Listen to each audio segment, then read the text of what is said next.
Hello, नमस्ते, आदाब, सत श्री अकाल। मैं हूँ आरजे तारा और आज बेहद ही ख़ास प्रोग्राम जो कि हम करने जा रहे हैं, जिसमें हमने बहुत ख़ास बातें करनी है। और जैसे हम देखते हैं कि लाइक हमारी बॉडी के जितने पार्ट्स होते हैं, जितने ऑर्गन्स होते हैं, वो सभी के सभी बहुत इम्पॉर्टेंट होते हैं, है ना। कोई एक बॉडी पार्ट को भी हम नहीं कह सकते कि हाँ, ये थोड़ा सा इसकी उतनी ज़्यादा इम्पॉर्टेंट नहीं है या फिर ये इतना इम्पॉर्टेंट नहीं रखता है, बल्कि सभी के सभी बॉडी पार्ट्स हमको बहुत ज़्यादा ज़रूरी है। जो हमारी आंखें होती है वो हमारी दुनिया होती है ना। आंखों से ही दुनिया होती है। आंखें जो होती है वो हमारी लाइफ होती है। अगर ये ना हो तो फिर कुछ भी नहीं। कहीं ना कहीं इंसान को जो है वो मौत तो मार देती है, लेकिन जब उसकी आंखें चले जाती है या उसकी आंखों की रोशनी चले जाती है तो कहीं ना कहीं उसकी वैसे भी मौत हो जाती है। तो लीजिए, आंखें हर किसी के लिए उतनी ही इम्पॉर्टेंट होती है जितना बॉडी का हर पार्ट होता है। लेकिन यहाँ पर आंखों की जो बीमारियों की बात अगर हम करते हैं तो यहाँ पर है ना, छोटी छोटी चीज़, क्योंकि आंखें जो होती हैं हमारे को बहुत अनमोल है, लेकिन है वो काफ़ी छोटी, है ना। लेकिन उसमें होने वाली जो बीमारियाँ होती है वो भी काफ़ी छोटी छोटी होती है, लेकिन उसका जो रिज़ल्ट होता है वो काफ़ी बड़ा और डेंजरस होता है जी। जिसमें से एक है ग्लूकोमा। जी हाँ, यहाँ पर हम ग्लूकोमा की बात करते हैं। और काला मोतिया, जिसे हम ग्लूकोमा कहेंगे या फिर काला मोतियाबिंद भी कहते हैं। और काला मोतिया जो होता है उसके कई बार सिम्टम्स जो है वो ज़्यादातर नज़र नहीं आते, या फिर अगर आपको समझिए कि काला मोतिया हो गया है तो फिर वहाँ पर आपको दर्द भी नहीं होगा। तो आखिर ये है क्या चीज़, है ना। सो इसके बारे में बहुत डिटेल में जानना होगा हमको, क्योंकि 6 टू 12 ऑफ मार्च जो कि सेलिब्रेट हो रहा है वर्ल्ड ग्लूकोमा वीक। सो यहाँ पर इस पर हम चर्चा करेंगे। और मेरे साथ आज स्टूडियो में मौजूद है doctor Suparna Mahendra from civil assistant surgeon Sarojini Devi eye hospital से, जो कि इंचार्ज है ग्लूकोमा डिपार्टमेंट से। Hello ma'am, welcome to my show. नमस्ते सभी को, मेरा आदाब। आदाब मैम। सो मैम, जैसे कि मैंने अभी कहा है, 6 टू 12 मार्च हम सेलिब्रेट कर रहे हैं वर्ल्ड ग्लूकोमा वीक। और जिस तरीके से आप आए हो तो मैं समझूंगी कि हमारे माइंड में बहुत सारे क्वेश्चंस है, क्योंकि हर कोई चाहता है कि उसकी आंखें काफ़ी हेल्दी रहे, चमकदार रहे, और उसको चश्मे की ज़रूरत ना पड़े, कोई आई ड्रॉप की ज़रूरत ना पड़े, और जो चीज़ें होती चली जाती है बड़ी बड़ी, वो तो बिल्कुल भी वो नहीं चाहेगा उसकी लाइफ में वो फेस करे, है ना। और जिस तरीके से हम ग्लूकोमा वीक सेलिब्रेट कर रहे हैं, so like why we are celebrating this, के क्यों इसको सेलिब्रेट किया जा रहा है, क्या आप बताएंगे हमें। आपने बहुत ही अच्छा सवाल पूछा है। देखिए, ये वर्ल्ड ग्लूकोमा वीक जो है, ये इसका इम्पोर्टेंस क्या है मैं आपको बताती हूँ। जैसे ये कोई एक डिस्ट्रिक्ट में या एक स्टेट में या एक कंट्री में नहीं होता है, ये पूरे वर्ल्ड में, पूरे विश्व में ये वीक जो है ये सेलिब्रेट किया जाता है। सही। और ये every time second week of March में रहता है जी। तो इस बार सेकेंड वीक ऑफ मार्च है 6 टू 12। तो 6 को यूजुअली हम लोग इसका इनॉग्रेशन प्रोग्राम रखते हैं, जिसमें कल हमने हेल्थ मिनिस्टर गारू को, एमएलए साहब को, सबको हमारे हॉस्पिटल में बुलाया था और एक अवेयरनेस वॉक किया था। जी। तो अवेयरनेस वॉक में हम लोग जाते हैं रोड के ऊपर, लोगों को ये बीमारी के बारे में पैम्फलेट्स बांटते हैं, लिटरेचर देते हैं। तो इस तरह से हम लोग इनॉग्रेशन में रैलीज रखते हैं, टॉक्स रखते हैं। उसका अगला हफ्ता जो होता है पूरा, उसमें क्या किया जाता है, ज्यादा से ज्यादा पेशेंट्स में अवेयरनेस करते हैं। हॉस्पिटल में स्क्रीनिंग का बड़ा कैंप और प्रोग्राम किया जाता है, जिसमें हम लोग उनका प्रेशर रिकॉर्ड करते हैं, क्योंकि ये बीमारी ऐसी है जिसके कोई लक्षण नहीं होते। नहीं है, सही। इसमें क्या है, अब जैसे इसको अपन काला मोतिया बोलते हैं, जैसे आपने कहा। जी हाँ। तो सफेद मोतिया या कैटरैक्ट जो है जी। वो तो बहुत कॉमन है, आजकल सबको पता है। और उसमें क्या है, नजर जाने के बाद अगर आप एक ऑपरेशन कराएंगे कैटरैक्ट का, तो पेशेंट को 100% नजर आ जाएगा। लेकिन इसमें क्या है, नजर जाएगा धीरे धीरे, पेशेंट को मालूम नहीं पड़ता, ना उसको दर्द है, ना तकलीफ है, ना लालपन है, ना आंख से पानी जाता है। धीरे धीरे नजर कम होता है। और इसमें फील्ड ऑफ विजन जो अपन बोलते हैं, जैसे पेशेंट को सेंटर का या बीच का नजर जो होता है वो आखिर तक अच्छा होता है, मगर साइड से जो दिखने का अपना नजर है जिसको अपन फील्ड बोलते हैं, वो इसमें कम हो जाता है। तो पेशेंट को पता नहीं चलता, लास्ट तक एंड तक जब पूरा नस डैमेज हो जाता है तब पेशेंट आता है। और ये ब्लाइंडनेस ऐसी है या इसकी वजह से जो अंधापन हो रहा है वो ऐसा है जो कि अपरिवर्तनीय है, या आप उसको रिवर्स नहीं कर सकते।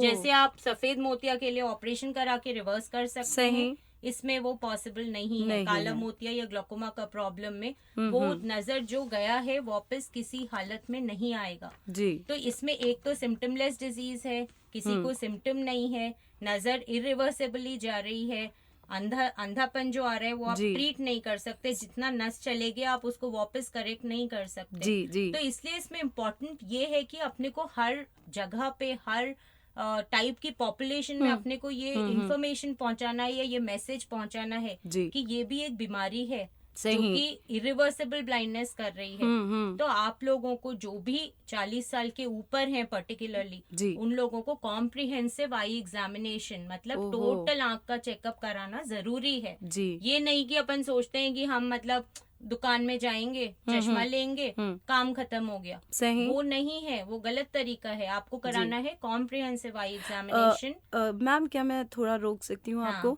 मैम जैसे आप बता रहे हो कि एक एग्जामिनेशन करवाना होगा, एक टेस्ट होगा, सो लाइक यहाँ पर कोई एज यहाँ पर आप मार्क करेंगे? हाँ एज, हाँ तो एज क्या है, देखिए ग्लोकोमा किसी भी एज में हो सकता है जी, मगर ज्यादा कॉमन किस में रहता है, 40 साल के ऊपर वालों में। तो 40 साल के ऊपर जितने लोग हैं सबको कॉम्प्रिहेंसिव आई एग्जामिनेशन कम से कम साल में एक बार कराना जरूरी है। अच्छा। तभी ये डिजीज बाहर आएगी। तो ये पूरे प्रोग्राम का, ये पूरे हफ्ते के जो प्रोग्राम्स हैं, जो हम रेडियो टॉक्स करते हैं, टीवी शोज कर रहे हैं, वॉक्स कर रहे हैं, इसका पूरा पर्पस यही है कि हम लोग पॉपुलेशन में, मासेस में, डॉक्टर्स में, सबके अंदर ये इन्फॉर्मेशन पहुंचा सकें ताकि वो लोग खुद अपनी तरफ से चेकअप को आए और हम बीमारी को बाहर ला सकें कम्युनिटी में। सही।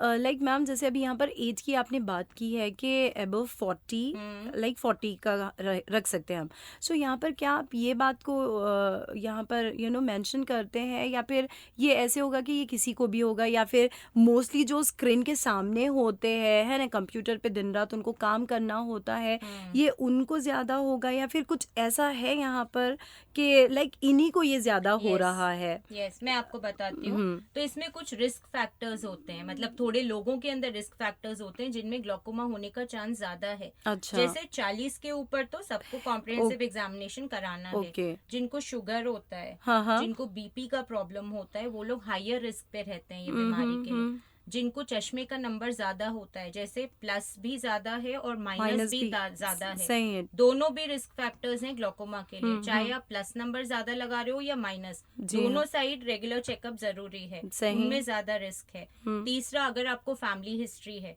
मीन्स आपके घर में अगर आपके भाइयों बहनों में या आपके पेरेंट्स में किसी को हुआ है, किसी को ग्लोकोमा है, जेनेटिक नजर, हाँ जी, तो इसमें जेनेटिक फैक्टर है। क्लियर कट जेनेटिक्स नहीं रहता है, लेकिन ये फैमिलीज में रन होता है। जैसे अगर एक भाई बहन को है तो दूसरे भाई बहनों में होने का 10 टाइम ज्यादा रिस्क रहता है इसके अंदर। तो इसके लिए अगर किसी को फैमिली में है तो 100% वो फैमिली को चेकअप कराना है, क्योंकि वो हाई रिस्क पे है वो फैमिली जी। 5वीं चीज है, जैसे आंख को मार लगी है किसी की, किसी भी वजह से, तो वो आंख भी रिस्क पर है ग्लोकोमा के।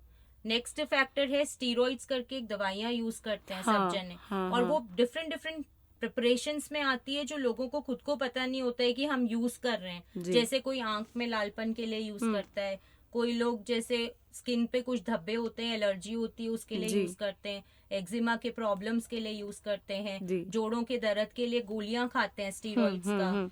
आयुर्वेदिक जो प्रिपरेशंस यूज करते हैं उसमें भी स्टेरॉइड्स होता है। थोड़े लोगों की बाल झड़ने की वजह से वो लोग जो तेल लगाते हैं उसमें स्टेरॉइड्स होते हैं। तो ये अपने को पता नहीं होता है, मतलब लोगों को ही पता नहीं होता है। जैसे कोई नाक की एलर्जी के लिए नेजल स्प्रेज यूज करते हैं, दम्मे के बीमारी के लिए इनहेलर यूज करते हैं, वो सब में स्टेरॉइड्स होते हैं। तो जो लोग ये स्टेरॉइड्स यूज करते हैं किसी भी फॉर्म में, उनको आंख में ग्लोकोमा आने का चांस ज्यादा रहता है, तो वो भी रिस्क पे है। अगर स्टीरॉइड्स वो लोग यूज कर रहे हैं कोई लाइफ थ्रेटनिंग कंडीशन की वजह से जो अपन बंद नहीं कर सकते, तो उनको रेगुलर फॉलो अप के लिए आना जरूरी है। एवरी 6 महीने में या 4 महीने में उनको फॉलो अप कराना जरूरी है, क्योंकि उनमें ग्लोकोमा बढ़ने का चांस बहुत ज्यादा होता है। अच्छा, जैसे आप बता रहे हो ये रेगुलर चेकअप है ना, so like once in a year enough रहेगा या फिर क्या? जैसे कि अभी ग्लूकोमा की बात नहीं, हम नॉर्मल बात कर रहे हैं कि आई चेकअप रेगुलर करवाना है ना, एक रूटीन बनाना चाहिए। सो नॉर्मली कितने टाइम में हमको, जैसे एक डेंटल चेकअप होता है ना, या फिर हम किसी फिजिशियन करने जाके हेल्थ चेकअप कराते, तो फिर आंखों के लिए क्या रहेगा, कितने टाइम में हमको चेकअप कराना होगा फॉर हेल्दी आई? ओके, देखिए अगर आपको कोई प्रॉब्लम नहीं है आँख की तरफ से, जैसे आपको सिस्टमिक भी, जैसे डायबिटीज नहीं है, शुगर का प्रॉब्लम नहीं है, दमे का बीमारी नहीं, कोई भी प्रॉब्लम नहीं है, तो साल में एक बार चेकअप इज एनफ। ओके, तो साल में एक बार चेकअप, चाहे आप 40 साल के ऊपर भी हैं तो भी साल में एक बार कॉम्प्रिहेंसिव एग्जामिनेशन बस है जी। अगर आपको कोई रिस्क फैक्टर्स हैं जो मैंने आपको पहले बताए हैं, या आप शुगर है, आपको बीपी है, तो वो हिसाब से आपकी आंख में क्या इफेक्ट आ चुका है शुगर बीपी की वजह से, वो देख के हम डिसाइड करते हैं कि आपको 6 महीने में चेकअप जरूरी है या 4 महीने में जरूरी है। बट इन जनरल अगर कोई रिस्क फैक्टर्स नहीं है, आपको शुगर बीपी कोई और बीमारी नहीं है, तो साल में एक बार चेकअप कराना है। और चेकअप है कॉम्प्रिहेंसिव आई एग्जामिनेशन, मतलब पूरा चेकअप, खाली चश्मा बदलने का चेकअप नहीं, वो चीज इम्पोर्टेंट है। क्योंकि अपन चेकअप बोलते हैं तो लोग यूजुअली समझते हैं कि हाँ भाई हम चश्मे का टेस्ट कराया, कंप्यूटर टेस्ट, चश्मा बदल लिया तो हमारी आंख का चेकअप हो गया। वो चेकअप नहीं है। कॉम्प्रिहेंसिव एग्जामिनेशन ऑफ्थेल्मोलॉजिस्ट का ने, या जो अपने आई स्पेशलिस्ट है वो उन लोग का ने जाके अपने को कराना जरूरी है चेकअप। सही, वो इम्पोर्टेंट है। अच्छा, यहाँ पर जैसे हम ग्लूकोमा की बात कर रहे हैं तो यहाँ पर लाइक ओपन एंगल ग्लूकोमा भी है, सो यहाँ पर इस चीज के बारे में आप थोड़ा सा डिटेल बताइए।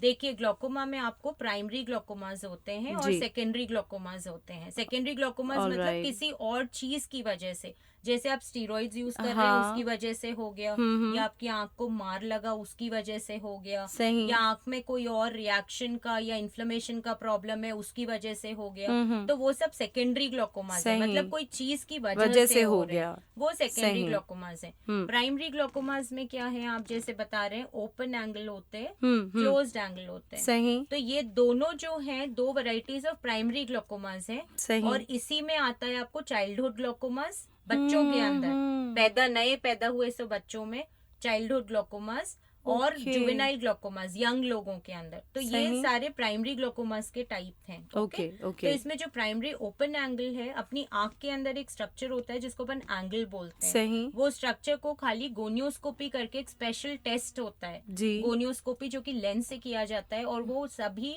आई स्पेशलिस्ट को नहीं आती है, खाली ग्लोकोमा ट्रेन लोगों को वो आता है। जो पॉपुलेशन में बहुत कम है। तो ग्लोकोमा ट्रेन जो सर्जन्स है वो लोग ही गोनियोस्कोपी कर सकते हैं। तो जब वो लेंस लगा के आंख में एंगल को चेक करते हैं तब उनको पता चलता है कि ये ओपन एंगल टाइप है या क्लोज्ड एंगल टाइप है। और वो पता करना जरूरी है, क्योंकि दोनों का ट्रीटमेंट, दोनों का मैनेजमेंट, दोनों की वजह से आंख में अंधापन जो रेट से आता है वो पूरा डिफरेंट है। ओपन एंगल बहुत साल तक चलता है, मतलब पेशेंट को बिना प्रॉब्लम करे।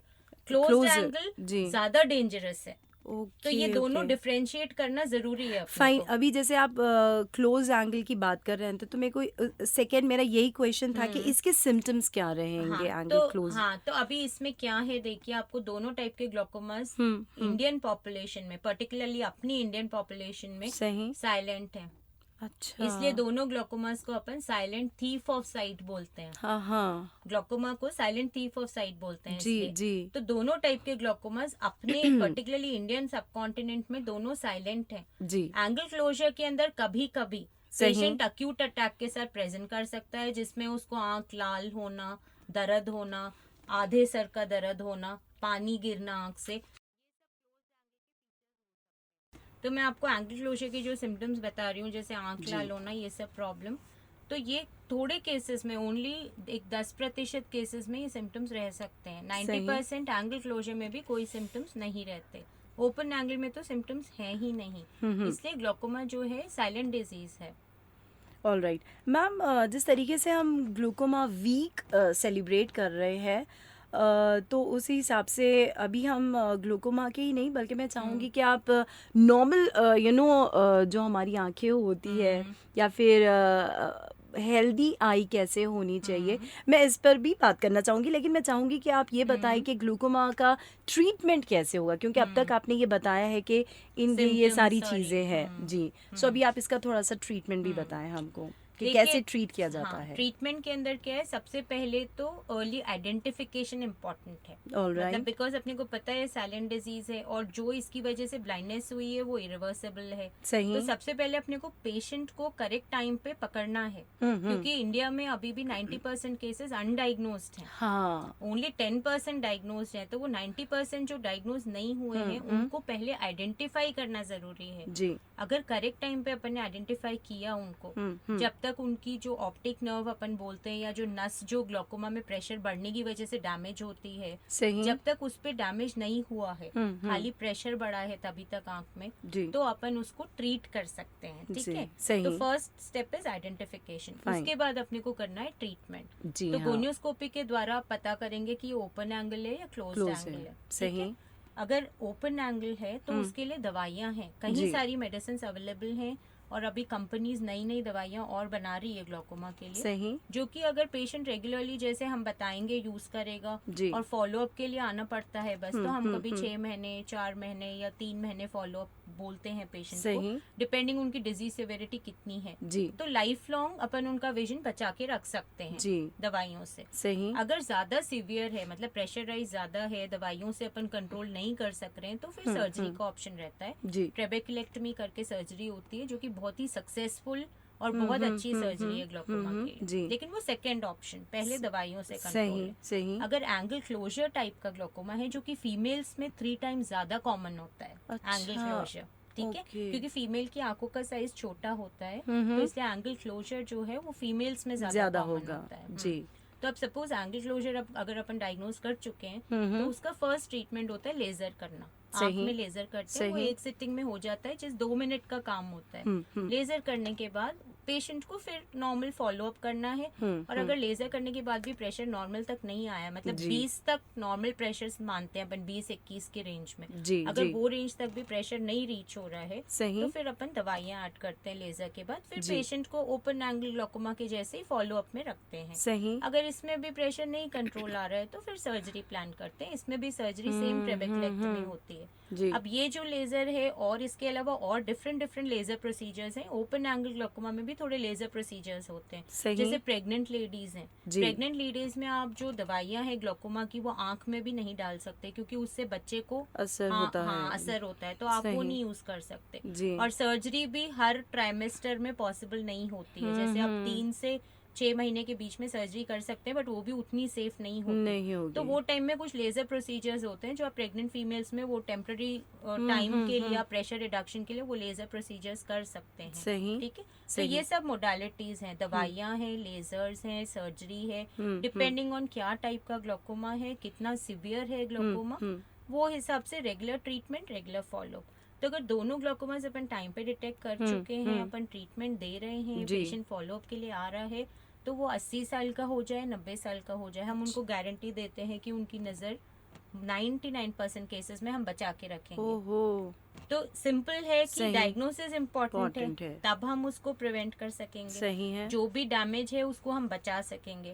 और वही पेशेंट अगर अनडायग्नोज्ड है, स्पेशली एंगल क्लोजर में, तो एक अटैक में ही उसकी बहुत ऑलमोस्ट 50 to 70% नजर चली जाएगी। सही। और आगे भी अगर ट्रीटमेंट नहीं होगा तो उसमें फर्दर फॉल होता है, जल्दी फटाफट होता है एंगल क्लोजर में। ओपन एंगल में भी होगा लेकिन थोड़ा स्लो फॉल होगा, क्योंकि एंगल क्लोजर में प्रेशर बहुत हाइट पे चले जाता है, तो उससे डैमेज जल्दी होता है ऑप्टिक नर्व का।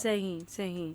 सो ग्लूकोमा वीक जैसे तो हम सेलिब्रेट कर रहे हैं ताकि हम सब में जो है वो एक अवेयरनेस पैदा हो, है ना, और फिर इस हिसाब से जो है हम आंखों को लेके उतना बोलते हैं ना कि लापरवाह ना रहे, है ना, सो केयरलेस ना रहे, जिस वजह से ये वीक सेलिब्रेट हो रहा है, and it's a very very important week. लेकिन साथ साथ मेरे को ये भी है, जो हमारे लिसनर्स हमको जो सुन रहे हैं, तो कहीं ना कहीं ये ग्लूकोमा वीक तो सेलिब्रेट हो ही रहा है, लेकिन अब जब आप मेरे साथ है है ना। जी। तो जब एक डॉक्टर साथ होता है तो मेरे को यही है कि आप ये बताइए कि एक नॉर्मल हमारी जो आई होती है, लाइक उसकी देखभाल कैसी करनी चाहिए और किन किन चीज़ों से बचना चाहिए। जैसे कहते हैं ना कि जब हम खाना खाते हैं सो हमको 32 टाइम जो है वो खाने को अच्छी तरीके से चबाना चाहिए। वैसे ही आंखों का है कि आंखों को भी ब्लिंक करना चाहिए। सो कितने मर्तबा ये ब्लिंक होना चाहिए? बिकॉज नॉर्मली क्या होता है कि हम एक बड़े स्क्रीन के सामने होते हैं, सो हमारी आंखें जो है वो बस खुली की खुली रह जाती है। सो दैट्स वाई वहाँ से ये आंखों की प्रॉब्लम स्टार्ट होती है। सो अब आप थोड़ा सा बताइए कि क्या डिटेल्स रहेगा ताकि हमारे लिसनर्स सुने और इस वीक से जो है ना हम सबको काफ़ी फ़ायदा हो। ओके, आपने बहुत अच्छा क्वेश्चन पूछा है और ये सबके लिए इन जनरल बहुत अच्छा इन्फॉर्मेशन है। जी जी। इसके पहले मैं जस्ट ये एक ऐड करना चाहूंगी, जैसे वर्ल्ड ग्लोकोमा वीक है तो हर साल जैसे वर्ल्ड ग्लोकोमा वीक का एक थीम होता है। तो इस साल का थीम है world is bright save your site. Wonderful तो ये थीम लाइन है, मतलब जो ऑल ओवर वर्ल्ड फॉलो होता है। तो जिसमें आपको एक थीम भी बताना चाह रही थी। अभी जैसे आपका क्वेश्चन है, मैं इसका आपको आंसर बताती हूँ कि आंखों का ध्यान रखना बहुत जरूरी है। और आजकल के टाइम में जब टेक्नोलॉजी इतनी एडवांस हो चुकी है, आप देखिए छोटे छोटे बच्चे दिन भर टैबलेट्स, फोन्स, टीवी के साथ। टीवी भी आजकल उतना नहीं है, आजकल टैबलेट्स और फोन ज्यादा हो गए, जो कि और ज्यादा हार्मफुल है क्योंकि आप नजदीक रख रहे हो, उसमें लाइट रेज आ रही है आपकी आंख में। तो वो क्या है, आपको जब आप कोई चीज नजदीक रखते हो तो आपके आंख की मसल्स आपको ज्यादा यूज करनी पड़ती है। अच्छा। अगर आप दूर पे टीवी देख रहे हो तो मसल्स आपको नहीं यूज करनी पड़ती, आंख की मसल रिलैक्स्ड होती है। ठीक है, अभी आप नजदीक का कोई काम कर रहे हैं, जैसे आप ज्यादा देर टैबलेट पे काम कर रहे हैं, या अभी तो ऑनलाइन स्कूल्स चल रहे थे कोविड की वजह से, तो बच्चे घर में बैठ के टैबलेट पे ही क्लासेस अटेंड कर रहे हैं। तो कंटिन्यूअसली नजदीक के काम के लिए जो अपनी आंखों में मसल्स होती है, इनके ऊपर कंटिन्यूस स्ट्रेन पड़ रहा है, उनको कंटिन्यूस काम करना पड़ रहा है। तो इससे क्या होता है, जो एक्सेस टैबलेट और फोन यूसेज है ना, इससे माइनस नंबर बढ़ता है। तो इसलिए हम लोगों ने इन जनरल नोटिस किया है कि लास्ट 2-2.5 साल से जो कोविड चल रहा है ना, लोग इतने माइनस नंबर बढ़ के आ रहे हैं बच्चों के अंदर।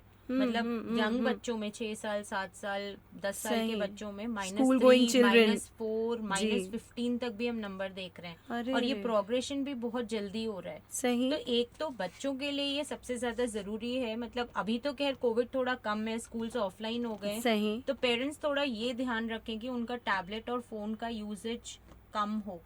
मतलब दिन में 1 से 2 घंटे से ज्यादा वो लोग नहीं इस पे टाइम स्पेंड करना चाहिए, ताकि वो जो लास्ट टाइम जितना किया है अभी अगर करते हो तो एटलीस्ट मतलब जितना जरूरी है उतना ही करने दें। जो गेम्स खेल रहे हैं, कंटिन्यूसली मूवीज देख रहे हैं, या अलग अलग आजकल चैनल्स आ गए, तो वो थोड़ा पेरेंट्स को रेस्ट्रिक्ट करना चाहिए। पेरेंट्स का भी आजकल कैसा हो गया, मतलब टैबलेट पकड़ाया है तो बच्चा खाना खा लेगा, या फिर तो वो थोड़ा सा मतलब अपन थोड़ा टाइम स्पेंड करना है बच्चों के साथ, और ये चीजें थोड़ी उनके हाथ से हटानी है। उससे पे टीवी देखना थोड़ा बेटर है, मतलब रेस्ट्रिक्टेड टाइम पीरियड में। बट ये मैम अभी आप जैसे बताया है कि जो लाइक ये जो यंग बच्चों का आपने बताया है कि जो स्कूल गोइंग चिल्ड्रन है, लेकिन कई बार तो ऐसे देखा है कि जो 1 साल का बच्चा होता है जो घर में ही होता है, बिकॉज ऑफ कि उसकी मदर बहुत बिजी है या फिर कुछ ऐसे, तो वो भी यूज टू हो गए हैं फोन के, क्योंकि वो colourful and rhymes and also वो बच्चे भी अपनी आंखें फाड़ फाड़ के उनको देखते हैं। इससे क्या है जी, वो एज से ही उनको नंबर चढ़ जा रहा है बच्चों को। तो ये बहुत हार्मफुल है। इसलिए मतलब जो माइनस नंबर को हम मायोपिया बोलते हैं, तो मायोपिया का इंसिडेंस बहुत इंक्रीज हो गया है लास्ट थोड़े टाइम में। तो ये एक चीज अपने को ध्यान रखनी है। दूसरी बात, खाने में तो आपको विटामिन ए जो भी चीजों में अच्छा होता है, जैसे ग्रीन वेजिटेबल्स है, कैरेट है, टोमेटोज हैं, ये सब, अंडा है, अंडे की जर्दी होती है, उसमें विटामिन ए ज्यादा होता है। जो लोग नॉनवेज खाते हैं, फिश है, चिकन है, तो ये सब चीजें आइज के लिए अच्छी हैं। लेकिन यूजुअली लोगों को मिसकंसेप्शन होता है कि अगर हम बच्चों को ये खिला देंगे तो उनका नंबर उतर जाएगा। वो गलत है, वो नहीं होएगा। बट आंखों की हेल्थ के लिए इन जनरल विटामिन ए अच्छा होता है। तो विटामिन ए ये सब चीजों में रिच होता है। ये खाना अच्छा है, बट ऐसा नहीं है कि बच्चे को अगर माइनस नंबर आ चुका है तो आप ये खिलाएंगे तो उतर जाएगा, ऐसा कुछ नहीं है। तो वो एक मिसकंसेप्शन है। बट आंखों की हेल्थ के लिए खाना जरूरी है, ये एक चीज ध्यान रखनी है। टैबलेट्स का यूजेज हो गया, खाने का हो गया।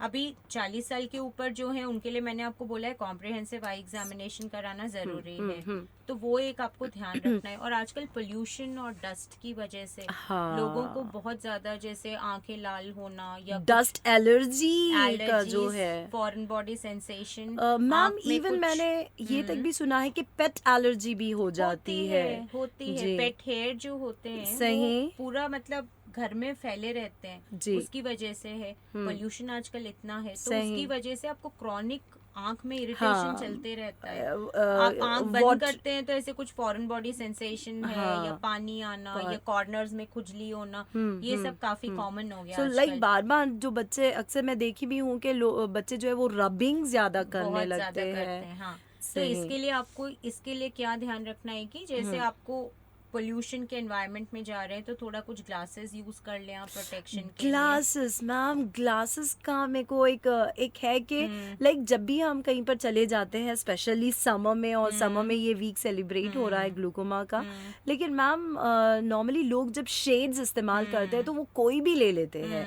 अब चाहे वो उनके लिए ठीक हो या फिर और भी डेंजरस हो, है नहीं, बस थोड़ी सी धूप से बचने के लिए वो या तो कुछ ऐसा जरूर कर देते हैं जिनको लास्ट में पछताना होता है कि हाँ शायद ये शेड्स की वजह से हुआ है। सो यहाँ पर आप कहेंगे क्या? तो देखिए, आंखों को धूप से बचाना तो जरूरी है, क्योंकि धूप के अंदर यूवी लाइट होती है। यूवी लाइट आपके आंख में जो नस है अंदर जिसको रेटिना बोलते हैं उसके लिए भी अच्छी नहीं है। और डस्ट पोल्यूशन ये सब चीजों से बचाने के लिए भी।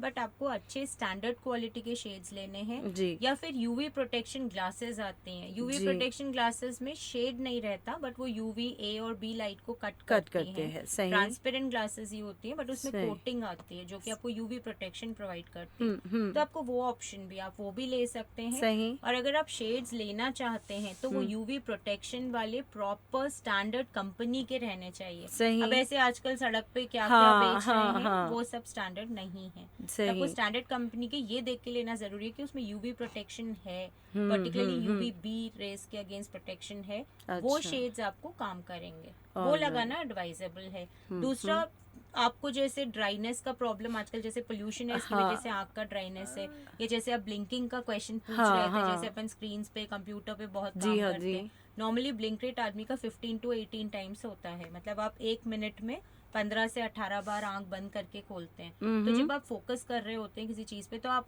वो 1 मिनट में एक बार ही ब्लिंक करते हैं। मतलब ये यूजुअल ऑब्जर्वेशन है। तो जो आंख के ऊपर अपना टीयर फिल्म होता है या आंसू जो होते हैं आंख को मॉइस्ट रखते हैं, वो इवेपोरेट होके जो काला पुतली है उसके ऊपर पूरे निशान आ जाते हैं ड्राइनेस की वजह से। तो ये क्या है, ये प्रॉब्लम नया आजकल टेक्नोलॉजी का और एक प्रॉब्लम है। तो इसके लिए आपको कुछ लुब्रिकेटिंग ड्रॉप्स यूज करने चाहिए। जैसे टीयर सब्स्टिट्यूट्स आते हैं बहुत सारे कंपनीज के, उसमें भी ढंग की जो थोड़ी अच्छी कंपनीज के हैं वो टीयर सब्स्टिट्यूट्स आप रेगुलरली यूज करें। स्पेशली जो लोग कंप्यूटर वर्क ज्यादा करते हैं, जैसे सॉफ्टवेयर प्रोफेशनल्स हैं। अब आजकल तो सबका ही ज्यादा हो गया है, जैसे बच्चे भी दिन भर आजकल टैबलेट यूज कर रहे हैं। तो सब जने लुब्रिकेंट ड्रॉप्स यूज करने से आपका आई मॉइस्ट रहता है, काला पुतली प्रोटेक्टेड रहता है। वो एक चीज इम्पोर्टेंट है लुब्रिकेंट्स यूज करना। दूसरा, आप वॉलंटरीली सोच के आंख ब्लिंक करना है। मतलब आप काम करेंगे तो आप भूल जाएंगे, तो आपको याद रखना है कि मेरे को ब्लिंक करनी है, आंख ब्लिंक करनी है करके आपको जितनी बार पॉसिबल है उतनी बार आंख बंद बंद खोल करना है जब भी आप काम कर रहे हैं। सीरियसली, तो हम ये कह सकते हैं कि ये शायद भी एक एक्सरसाइज हो। हाँ, तो ये अभी एक एक्सरसाइज के जैसी है जो आपको करना है ना, ये एक एक्सरसाइज है, आपको याद रख के करनी है, ठीक है। और दूसरा, कंप्यूटर का, जैसे आप कंप्यूटर पे काम करते हैं तो कंप्यूटर का स्क्रीन आपकी आंख से नीचे लेवल पे रहना चाहिए, ठीक है। क्योंकि आप सोचिए अगर कंप्यूटर का लेवल आपकी आंख से ऊपर है तो आपको आंख ज्यादा खोलनी पड़ेगी पूरा स्क्रीन देखने के लिए, तो ड्राइनेस और ज्यादा होएगी, टीयर फिल्म इवेपोरेट ज्यादा होएगी। नीचे है तो आपकी ऊपर की पलक नीचे रहेगी, आंख बेटर कवर्ड रहेगी, कम इवेपोरेशन होगा टीयर फिल्म का। तो कंप्यूटर का स्क्रीन नीचे रहना चाहिए, याद रख के ब्लिंकिंग करनी चाहिए, और हर 20 मिनट के बाद ब्रेक लेना है।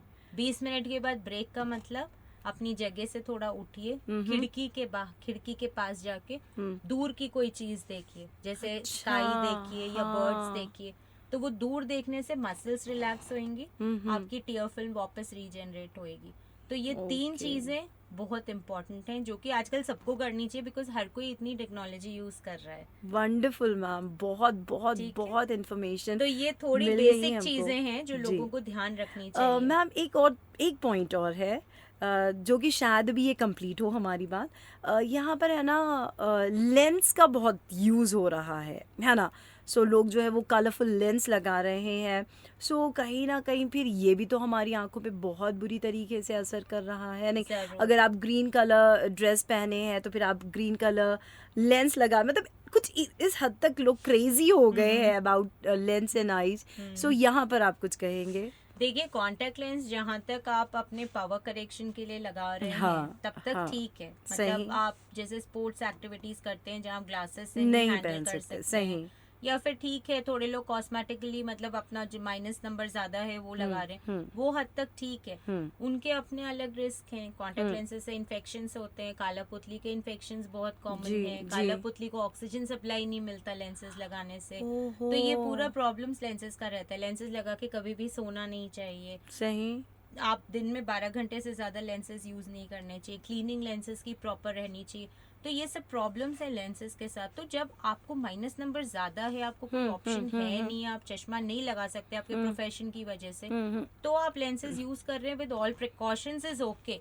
बट मैं ये ऐसे कॉस्मेटिकली ग्रीन रेड ये सब आई वोंट एडवाइज, बिकॉज ये लेंसेज के रिस्क बहुत हैं जिससे काला पुतली डैमेज हो सकता है।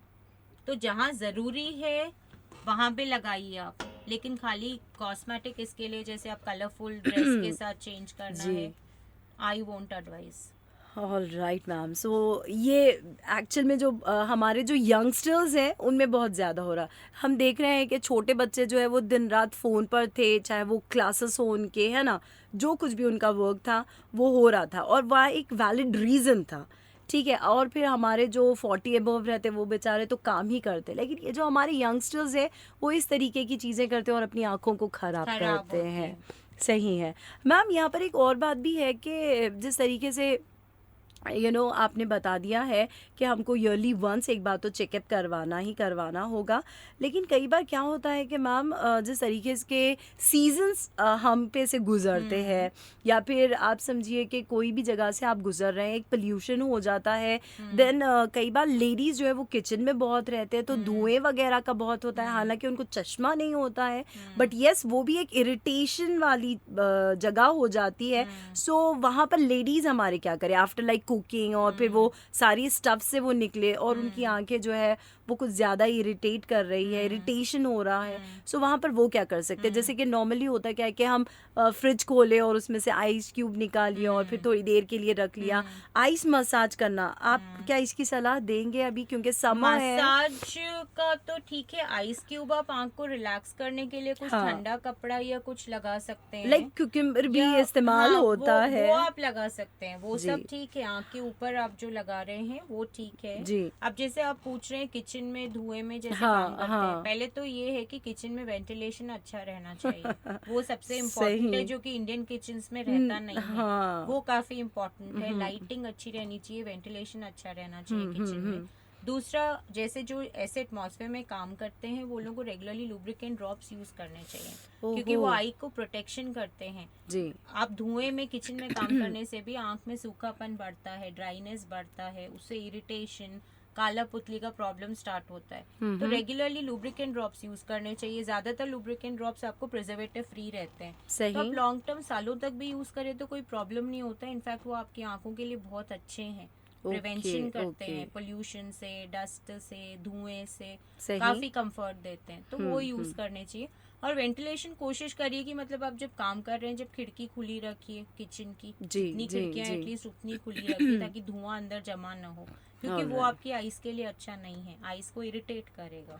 ऑल राइट मैम, यहाँ पर बहुत इंपॉर्टेंट क्वेश्चन है ये मेरा कि फॉर एग्जांपल कि किसी को अभी अभी चश्मा लगा है, ठीक है, जस्ट अभी, लेकिन यहाँ पर मैंने ऐसे सुना भी, इवन मैंने तो देखा भी है कि मसाज करने से लाइक बॉडी के कुछ हमारे नर्व्स होते हैं, अगर हम उनको मसाज करते हैं, पैर हो या हाथ हो या फिर हमारी जो बैकबोन होती है, वो मसाज वगैरह करने से नंबर जो है वो ख़त्म होने को होता है, या फिर यूं कहिए क्या वैसी चीज़ों को कंट्रोल करता है। तो कुछ है ये रिलेट कर रहा है यहाँ पर? नहीं, साइंटिफिकली प्रूवन तो कोई कुछ स्टडीज नहीं है। जी। थोड़े लोग कहते हैं कि जैसे आंखों का योगा करने से नंबर कम होता है या हाँ। एक्सरसाइज करने से, साइंटिफिकली प्रूवन नहीं है। नहीं मे बी है। अच्छा होगा, जी। योगा करना, एक्सरसाइज करना अच्छा है, बट सही। साइंटिफिकली एविडेंस बेस्ड स्टडीज नहीं है इसके लिए जो हम्म। ये प्रूव करती हैं कि एक्चुअली ये सब करने से नंबर घटेगा। हाँ, ऐसा कुछ हाँ, नहीं हाँ, हाँ। अच्छी होंगी एक्सरसाइज करना अकेले, जैसे जनरल बॉडी के लिए अच्छा है, सही। It's a good part of routine. Okay. But ये scientifically proven studies evidence based कुछ नहीं है इसमें कि योगा करने से नंबर कम होएगा या मसाज करने से कोई प्रूफ नहीं है अपने पास इसका। Okay ma'am. और अभी जैसे कोविड आया था, है ना, एक लंबा समय हमने खींचा है, खतरनाक टाइम, पैंडेमिक जिसे कह रहे थे हम। सो यहाँ पर है ना बहुत सारा रूटीन हमारा शेक हो गया था, है ना, और जो नहीं खाता था वो भी खाने लग गया, और जो खाता था वो और भी ज़्यादा खाने लग गया, है ना। सो बहुत सारी चीज़ें हो गई यहाँ पर। और जैसे देखा है कि फ़ोन का यूज़, ऑनलाइन क्लासेस हो तब भी, ऑनलाइन ना हो तब भी, क्योंकि आप घर पर हो तो आप ज़्यादा से ज़्यादा देखेंगे, है ना। लेकिन अभी के टाइम में थोड़ा सा नॉर्मल हालात हो रहे हैं। सो क्या होनी चाहिए हमारी हेल्दी हैबिट, स्पेशली आँखों को लेकर, ये कुछ आप मैसेज हमारे लिसनर्स को दीजिए। सो हेल्दी हैबिट्स देखिए, जैसे ठीक है आप आंखों की एक्सरसाइज करेंगे या योगा करेंगे, ये सब ठीक है। एक तो आंखें आपको ठंडे पानी से, पीने के पानी से वॉश दिन में जितनी बार कर सके उतना अच्छा है, 3-4 बार 5 बार। खराब पानी से नहीं, जो ड्रिंकिंग वाटर होता है ना, उससे ठंडा पानी आंख पे जस्ट बंद रख के ही आप आंख पे स्प्लैश करिए। तो उससे आपको आंख को सूदिंग इफेक्ट होता है आंख के ऊपर। मैम आप जो लाइक मसाजिंग की बात कर रहे थे, तो अभी लाइक आप एक जो मैसेज भी दे रहे हैं, मेरे को फिर एक पॉइंट पूछना है आपसे। लाइक हमारे आंख में है ना कुछ चला जाता है, या यूं मानिए कि थोड़ी देर के लिए हम थोड़े से डिस्टर्ब होते हैं, तो अक्सर नॉर्मली देखा गया हम इंडियंस ये करते हैं कि हम एक अपने क्लॉथ वगैरह होता है या हैंकी होती है, सो हल्का सा उसको कुछ कर ऐसे करते हैं, उसको ब्लो करते हैं और फिर उसको आंख पे लगाते हैं। तो क्या ये सेका देना अच्छा रहेगा? नहीं, ये अच्छा नहीं है। अगर आपको कुछ डाउट है कि आपकी आंख में कचरा गया है तो सेका करना बिल्कुल ठीक नहीं है। अगर सपोज उसके साथ कुछ बैक्टीरिया अंदर गए तो वो और जल्दी प्रोलिफरेट होंगे वार्म एटमॉस्फेयर की वजह से, तो वो आपको नहीं करना है। अगर आंख में आपको जरा भी डाउट है कि आपकी आंख में कुछ फॉरेन बॉडी गई है या कचरा गया है, एज सुन एज पॉसिबल जो भी आपको नियरेस्ट डॉक्टर है उनका ने चले जाइए। और अगर आपको आंख में इरिटेशन लग रहा है तो ड्रिंकिंग वाटर, पीने के पानी से, ठंडे पानी से आंख खुला रख के आंख पे आप पानी मार सकते हैं। लेकिन गर्म कपड़ा रखना है या सेका करना है या फिर लोग रब करने की कोशिश करते हैं, वो सब नहीं करना। उससे क्या है, काला पुतली में और डैमेज होता है। जी मैम। और जितना जल्दी हो सके ऑफ्थल्मोलॉजिस्ट के पास जाके निकलवा लीजिए। जी, जैसे कि आप हमारे लिसनर्स को मैसेज दे रहे हैं, तो प्लीज कंटिन्यू। या सो एक तो ये है, जैसे मैंने आपको बताया कि आप ठंडा पानी जो पीने का है वो स्प्लैश करें तो आईज को रिलैक्सेशन होता है। सही। अब मैंने आपको थोड़ी टिप्स बताई कि आप कंप्यूटर यूजेज ज्यादा है तब आपको क्या करना है, तो वो 2-3 चीजें वो फॉलो कीजिए। सही। खाने के अंदर न्यूट्रिशन में विटामिन ए जिस चीजों में ज्यादा है वो आप इस्तेमाल करिए। धूप, पर्टिकुलरली अब गर्मियों का सीजन आ रहा है तो जब आप धूप में जाएं तब जरूर यूवी प्रोटेक्शन ग्लासेस लगा के ही बाहर जाएं, चाहे वो प्लेन हो चाहे शेड्स हो। यूवी प्रोटेक्शन रहना जरूरी है, हर किसी को लगानी चाहिए। और ग्लासेस का साइज बड़ा रहना चाहिए जिससे कि सनरेज आपकी कहीं से भी अंदर ना जा सके। वैसा ग्लासेस ही यूज करेंगे तो आपको फायदा होगा। अगर आप फैशन के लिए ऐसा पतला ग्लास लेंगे तो उसका कुछ मतलब नहीं है, जिसमें बाहर साइड से तो सन की रेज अंदर चली जाएंगी। वो ध्यान रखिए। पोल्यूशन, डस्ट के एटमॉस्फेयर में आप वर्क करते हैं, आपका प्रोफेशन ऐसा है या आप किचन में बहुत काम करते हैं, रेगुलरली लुब्रिकेंट ड्रॉप्स यूज करिए। लुब्रिकेंट ड्रॉप्स भी आप डॉक्टर से पूछ के ही लीजिए, क्योंकि आप दुकान वालों से पूछेंगे तो आपको लुब्रिकेंट की जगह स्टेरॉइड दे देंगे।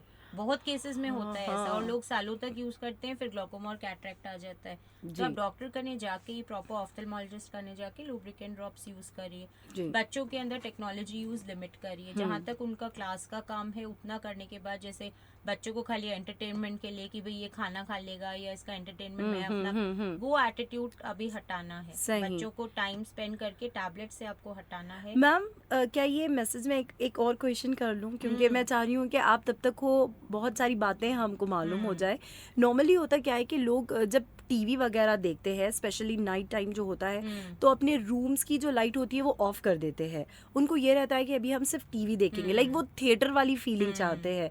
या फिर आप फोन ले लीजिए, तो नॉर्मली हम बेड टाइम पे तब होते हैं तो पूरी रूम की लाइट बंद होती है, लेकिन इसका असर ये बहुत रहता है। तो ये भी क्या हार्मफुल होगा कि आपके पास कोई लाइट नहीं, लेकिन ये जो स्क्रीन है, ये जो लेजर्स है ये पड़ रहे हैं, ये भी हार्मफुल रहेगा? तो आपने बहुत अच्छा क्वेश्चन पूछा है, क्योंकि ये फाइनली आके ग्लोकोमा से रिलेट हो रहा है। तो थोड़ी एक्टिविटीज होती हैं जो कि एंगल क्लोजर सस्पेक्टेड आईज के अंदर अटैक प्रेसिपिटेट कर सकती हैं। सही। तो ये उसमें एक है। अरे जिनकी आंखों की साइज छोटी होती है, एंगल्स नैरो होते हैं, अगर वो लोग ऐसी सिचुएशन में काम करेंगे जहाँ कमरे में पूरा अंधेरा है और वो लोग फोन की लाइट या कोई लाइटेड स्क्रीन आपके सामने रख के पढ़ रहे हैं या कुछ देख रहे हैं, सही, तो वो सिचुएशन में एंगल क्लोजर का अटैक प्रेसिपिटेट होने का चांस ज्यादा है प्री डिस्पोज्ड आईज में। सही, तो सही। ये बहुत इम्पोर्टेंट क्वेश्चन आपने पूछा है जी। अंधेरे में नजदीक की चीजों की लाइटेड गैजेट्स अवॉइड करें या फिर लाइट्स ऑन रखें। हाँ, टीवी का भी सेम है। सही। टीवी अगर आप लाइटेड देख रहे हैं पूरी लाइट्स ऑफ करके, वो अच्छा नहीं है। एटलीस्ट छोटी लाइट, मतलब प्रॉपर सी थोड़ी मीडियम सी लाइट, ट्यूबलाइट नहीं बट एक मीडियम सी लाइट एटलीस्ट रूम में ऑन रहनी चाहिए। फोन का भी बहुत इम्पोर्टेंट है। कोई भी नजदीक का स्क्रीन चाहे टैबलेट फोन है, लाइट्स पूरी बंद करके नहीं यूज करना है। लाइट रूम की खुली रहनी चाहिए। All right ma'am, thank you so much. बहुत बहुत बहुत कुछ जानने को मिला है। स्पेशली हम आँखों से तो बहुत प्यार करते हैं, लेकिन हाँ ये देखा ज़रूर गया है कि हम आँखों के लिए ना बहुत केयरलेस होते हैं, है ना?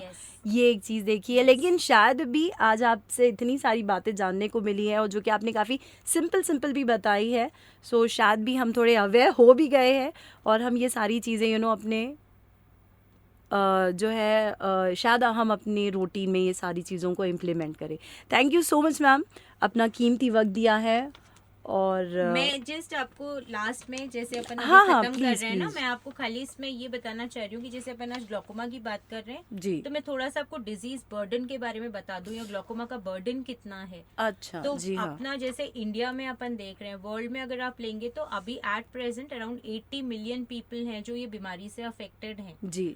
इंडिया में अगर आप देखेंगे तो यहाँ पे ऑलमोस्ट 1 से 1.5 करोड़ लोग हैं जो ग्लोकोमा से पीड़ित हैं जी। उसमें 10% लोग जो हैं वो दोनों आंख से अंधे हो चुके हैं, और अपन उसको कोई ट्रीट नहीं कर सकते। अभी वो अंधे ही हैं, अब लाइफ लॉन्ग अंधे रहेंगे जी। और आप अपना स्टेट लें जैसे तेलंगाना का, तो इसमें अभी 4 लाख लोग हैं जो ये बीमारी से अफेक्टेड हैं, और फिर उसमें 10% ब्लाइंड हैं अभी स्टेट में भी। हैदराबाद के अराउंड, हैदराबाद का अपन सिटी लें खाली जैसे, तो इसमें अभी आपको 1 लाख के अराउंड लोग हैं जो कि ये बीमारी से अफेक्टेड हैं। मतलब ये तो मैं आपको बता रही हूँ जो कि अपन पकड़ पाए हैं। हाँ। तो 90% डिजीज इसमें अभी अनडायग्नोज्ड है। तो आप सोचिए अभी आप 1 लाख ही पकड़ पाए हैं बाहर, तो 90% कितने अभी छुपे हैं कम्युनिटी में जो अपने को बाहर लाने होंगे। तो इसलिए ये पूरा वीक, ये पूरा प्रोग्राम, ये अवेयरनेस, इसका यही मेन पर्पस है कि टाइम पे आइडेंटिफाई करना, जल्दी से जल्दी बाहर बीमारी को लेके आना, और दूसरे आई स्पेशलिस्ट को भी अवेयर कराना। जैसे जनरल जो आई स्पेशलिस्ट होते हैं उन लोग को भी मतलब ग्लोकोमा का इतना अवेयरनेस नहीं होता है सही। या फिर जो पैरामेडिकल हमारे साथ काम करते हैं, ऑप्टोमेट्रिस्ट हैं, ऑफ्थल्मिक असिस्टेंट्स हैं, तो उन सब में भी, जनरल पब्लिक में भी, कि भाई आप आए, पूरा टेस्ट कराएं, बिकॉज ये भी एक बीमारी है जो आपको धीरे धीरे अंधा कर रही है सही। तो इसके लिए मैं आपको थोड़ा सा बर्डन बताना चाह रही थी कि बीमारी का इतना बर्डन है। और जो national programme for control of blindness है जो सेंट्रल मिनिस्ट्री रन करती है, उसमें अभी ग्लोकोमा नंबर 1 है, इन द सेंस टारगेट, मतलब ट्रीट करने के लिए ग्लोकोमा। पहले कैटरेक्ट था, हाँ। अभी कैटरेक्ट के लिए हर कोई अवेयर हो चुका है, हाँ। डिस्ट्रिक्ट्स में भी सर्जरीज कर रहे हैं, तो अभी ग्लोकोमा नंबर 1 उनका टारगेट है, मतलब ट्रीटमेंट के लिए एनपीसीबी के पूरे प्रोग्राम्स का। ऑल राइट मैम, सो इतनी सारी डिटेल्स बताई है आपने इस हफ्ते को लेकर जो कि सेलिब्रेट हो रहा है world glaucoma week. So thank you so much ma'am, and very lovely talk. और शायद भी अब हमारी सोच जो है वो टोटली चेंज हो गई है हमारी आंखों को आई लेकर। रियली होप सो कि लोग सुन के एटलीस्ट थोड़ी चीजें अपनी लाइफ में इम्प्लीमेंट करने की जरूर। कोशिश करें, एटलीस्ट आंखों का रेगुलरली चेकअप कराएं। जी। आई होप सो ये प्रोग्राम से एटलीस्ट लोगों को इतना मैसेज मिल ऑफ जाए। कोर्स मैम, ऑफ कोर्स ऐसा ही होगा। And thank you so much once thank you again. For inviting me. Thank you.